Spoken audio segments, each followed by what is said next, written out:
Chers amis, bienvenue à notre 9e rencontre en quête d'un renouveau spirituel. Nous avons reçu des témoignages de certains d'entre vous qui confirment que Dieu est en train d'agir en réponse aux prières formulées depuis ces 9 derniers jours. Merci à vous d'avoir pris le temps de partager ces bonnes nouvelles avec nous. Et un grand merci à Dieu de nous faire l'honneur de sa présence toute puissante. N'oubliez pas que nous avons une équipe de prière qui s'est organisée pour prier pour vos demandes d'intercession. N'hésitez donc pas à les soumettre avec le lien qui se trouve en bas de cette vidéo. Nous présenterons volontiers vos requêtes à Dieu. Pour ceux qui ne l'ont pas encore fait, vous êtes invités à raconter ce que vous vivez avec Dieu depuis le début de ces 10 jours de prière 2021. Pour cela, laissez un commentaire en dessous de cette vidéo. Et peut-être avez-vous vécu quelque chose de spectaculaire. Peut-être est-ce l'une des personnes pour laquelle vous intercédez depuis le début? Ou alors peut-être sentez-vous timidement quelque chose changer en vous, une subtile transformation s'opérer en vous, l'appel de Dieu qui grandit de jour en jour. Quel sentiment cela produit-il en vous? De la joie? De la peur? Dites-nous tout. Oui, les projets de Dieu pour nous peuvent nous procurer autant de joie que de paix. Et cela pour une raison précise qui se résume à une question que vous devez vous poser et que vous découvrirez dans quelques instants dans le message biblique du pasteur Rickson Nobre. Restez avec nous, le thème du jour sera présenté juste après un chant de louange et un témoignage percutant.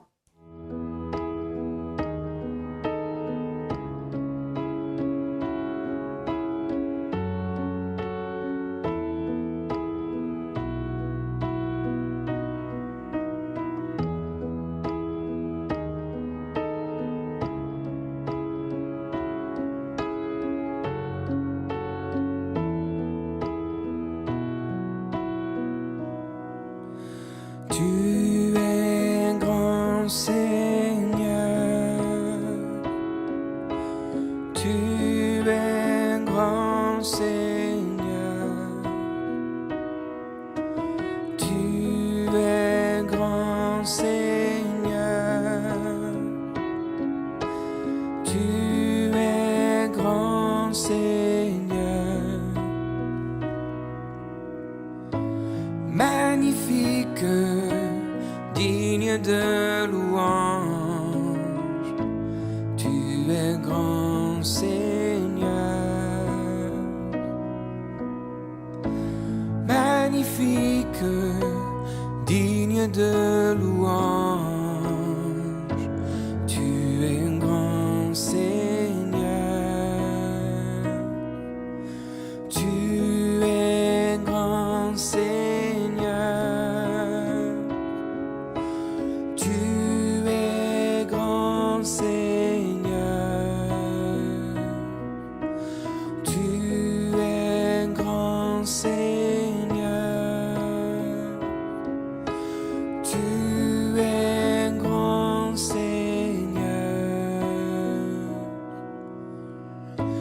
Magnifique, digne de louange, tu es grand Seigneur. Magnifique, digne de louange, tu es grand Seigneur. Tu es grand Seigneur. Tu es grand Seigneur.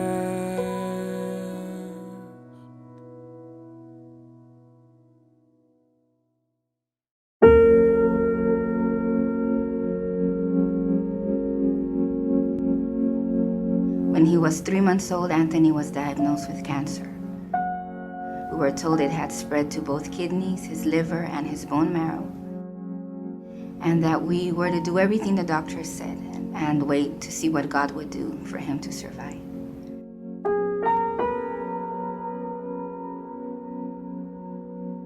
My mom told me she hadn't prepared me for this. We never had any serious illness in my family.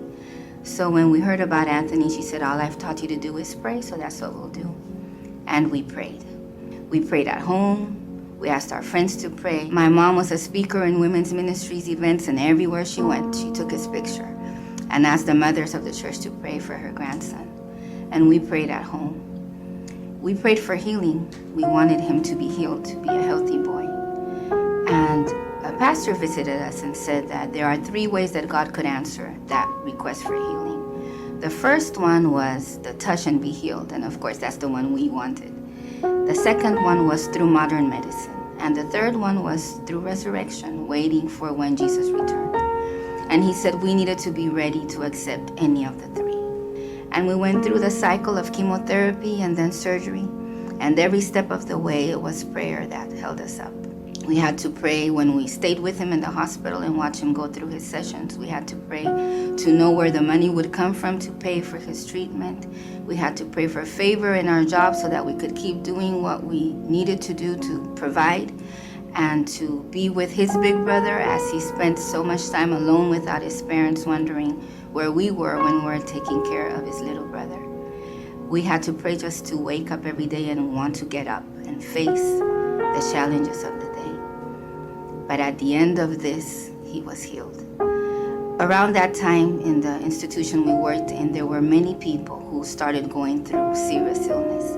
And I remember listening to their prayers for comfort and resignation and peace.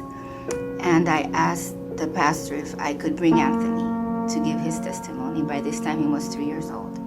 And he said, yes, you can bring him. So the following day, I brought him and I said, I've listened to all the prayers and I want you to know that God answers prayer, and I want to show you a living answer to prayer. So I brought him up to the front. We had microphones. I had a microphone. And I said, Anthony, would you please tell all these people who healed you? And he grabbed the microphone from my hand and he said, do you want to know who healed me? Jesus healed me. There was not a dry eye in the room. And I understood then that we go through these things sometimes so that we can tell others how God can answer our prayers. He's 8 years old now.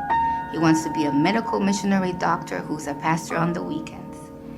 And he was baptized last year. And anytime you ask him why he's alive, he says, because Jesus healed me. My name is Tricia, and my prayer was answered.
Bienvenue à cette 9e et avant-dernière rencontre dans ce parcours de 10 jours de prière, un parcours qui nous invite à rapprocher notre cœur du Saint-Esprit.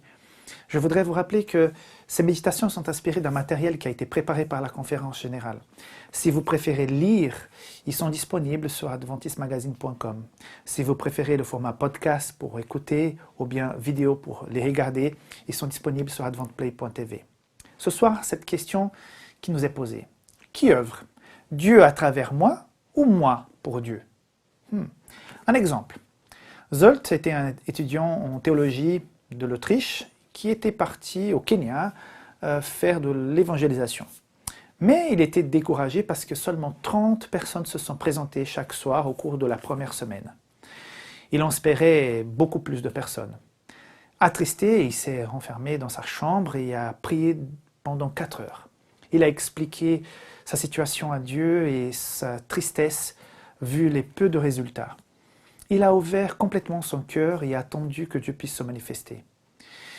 Parce qu'il était sûr que Dieu avait entendu sa prière, même si les craintes et les doutes étaient encore là, il s'est bien préparé pour cette nouvelle semaine d'évangélisation. Donc le soir, la surprise. 600 personnes se sont présentées pour assister à la rencontre. Le lendemain, 700 personnes. Et enfin, 1000. Suite à cette campagne, 39 personnes ont été baptisées par la grâce de Dieu. Ça nous amène à réfléchir à quelque chose d'important. Toutes les fois que nous tenons des grandes choses pour la gloire de Dieu, nous sommes confrontés à cette question cruciale. Est-ce que je travaille pour Dieu avec mes capacités humaines ou je permets Dieu d'opérer à travers moi? Donc, deux choses importantes qui vont nous aider à répondre à cette question. La Bible nous révèle que le mystère de la grâce de Dieu agit avec puissance à travers des simples humains faibles et limités que nous sommes. Donc, vous et moi, nous pouvons être puissants messagers entre les mains de Dieu. Deuxième point important, en étant très sérieux et engagés dans chaque mission que Dieu nous présente, il nous permet de grandir dans la foi. Il renforce nos capacités spirituelles, capacités mentales, nous encourage pour favoriser notre propre développement. Même nos échecs sont mis à contribution, puisque ces échecs nous apportent des riches enseignements. Il montre qui est Dieu et comment il travaille avec l'être humain. Par là, nous apprenons qu'aucun effort humain ne peut vraiment réussir sans que Dieu soit au centre. Ellen White va dire dans Jésus-Christ, page 675, « La prédication de la parole ne servira à rien sans la présence continuelle et l'assistance du Saint-Esprit. » De même que les prédicateurs doivent être baptisés par l'Esprit de Dieu, c'est la même chose pour ceux qui sont à l'initiative de toutes sortes d'outils d'évangélisation, par exemple. Donc, même celui qu'on ne voit pas, il sert une source de puissance spirituelle pour celui qui lit quelque chose qu'il va écrire, qui regardera un graphisme qu'il va faire. Toute personne rentrant en contact avec n'importe quelle œuvre de la main de quelqu'un d'autre va sentir si cette œuvre a été inspirée ou pas. Ellen White continue en disant « Si le salut de Dieu s'offre au rédacteur à qui l'Esprit inspire les mots qu'il couchera sur le papier, le même esprit va se manifester chez le lecteur. Les mots ils sont bons, mais il manque cette influence chaleureuse de l'Esprit de Dieu. Ce principe s'applique à tous nos engagements, qu'il s'agisse du ministère pastoral, de l'enseignement, d'un projet de mission, de la formation d'un enfant ou de toute autre chose. Ce n'est pas la puissance des hommes qui fait le succès d'une action, mais c'est la puissance d'en haut qui, collaborant avec l'homme, qui la conduit à la perfection. Même si Jésus entretenait au quotidien un lien de dépendance avec le ciel, il interpellait aussi les disciples en leur disant « Ne crois-tu pas que je suis dans le Père et que le Père est en moi? Les paroles que je vous ai dites, je ne le dis pas de moi-même. Le Père qui demeure en moi, c'est lui qui a fait les œuvres. » Je vous demande, comment l'apôtre Paul, un seul homme, a-t-il pu accomplir un travail missionnaire d'une telle ampleur? Peut-être un élément de réponse se trouve dans sa déclaration dans Galates 2.2 qui est très connue. « J'ai été crucifié avec le Christ. Si je vis, ce n'est plus moi qui vis, mais le Christ qui vit en moi. » Paul a renoncé à son autonomie et a laissé à Christ l'entière domination de sa vie. Il a expliqué « Je n'oserais parler de rien d'autre que ce que le Christ a accompli à travers moi, en amenant les païens à obéir à Dieu parce que je le dis et fait par la puissance de l'Esprit de Dieu. » Voilà le secret. La clé donc, c'est d'être dans le Christ. Dieu est désireux à manifester des choses incroyables, même aujourd'hui. Ses plans vont au-delà de nos propres capacités. C'est seulement dans une communion régulière avec lui, par la prière, que nous pouvons mener à bien la tâche qu'il nous a préparée. Il lance cette invitation.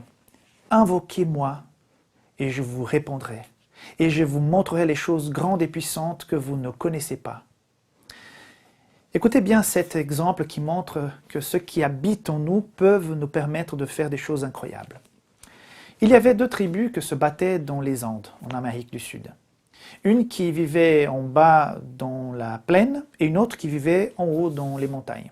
Un jour, les montagnards ont envahi les plaines et quand ils ont fait cet assaut, ils ont amené un bébé d'une des familles des gens de la plaine au sommet des montagnes.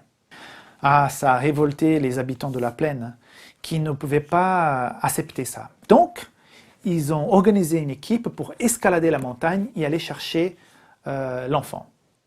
Ils ne connaissaient pas les itinéraires que les montagnards avaient utilisés pour descendre et remonter. Ils ont essayé à droite et à gauche de trouver un chemin pour pouvoir monter. Ils ont constitué donc cette équipe avec les plus vaillants, les plus forts, mais rien ne faisait. Après une semaine, 2 semaines d'essais pour pouvoir monter, ils ont avancé de quelques mètres. Et finalement, ils ont constaté qu'ils n'avaient pas la capacité de grimper, d'aller en haut pour sauver le bébé. Finalement, ils ont décidé d'arrêter. Arrêter d'essayer, ils ont jeté l'éponge, ils n'y arrivaient pas. On ne peut pas aller sauver l'enfant. Donc, ils décident de lever le camp et de rentrer en plaine. Mais pendant qu'ils faisaient ça, tout à coup, ils repèrent quelqu'un qui descend de la montagne. C'est une femme. Elle a l'air de porter quelque chose. Quand elle s'approche, c'est la maman du bébé. Et étonnant, elle porte le bébé qui a été capturé dans ses bras. Alors, tout le monde est étonné. Quand elle arrive, le responsable s'approche et dit « Mais comment tu as pu monter ?» La femme le regarde droit dans les yeux, regarde ces hommes qui l'entourent, et elle a tout simplement dit « C'était mon enfant ». Alors je vous répète, le mystère de la grâce de Dieu agit avec puissance à travers des simples êtres humains faibles et limités que nous sommes. Vous et moi, nous pouvons être puissants messagers entre les mains de Dieu et faire demain des choses inimaginables pour la gloire de Dieu. Mais il faut laisser agir cette puissance en nous.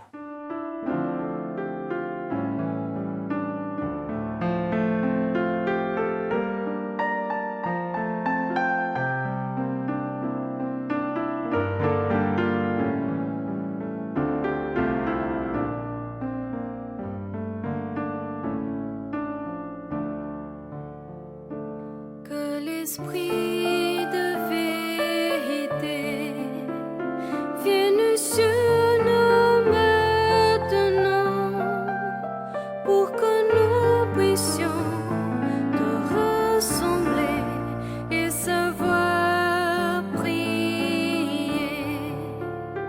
Que l'esprit de vérité vienne sur nous maintenant, pour que nous puissions te ressembler et savoir prier. Notre Père qui es aux cieux, que ton nom soit sanctifié, que ton règne vienne. Amen. Que ton règne vienne. Que ton règne vienne. Que ta volonté soit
toi seul, ô règne, à toi la puissance, la gloire pour toujours.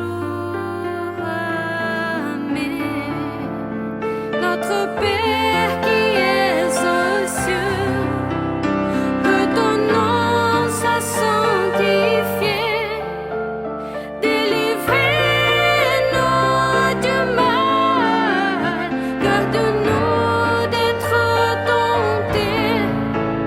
À toi seul le règne, à toi seul.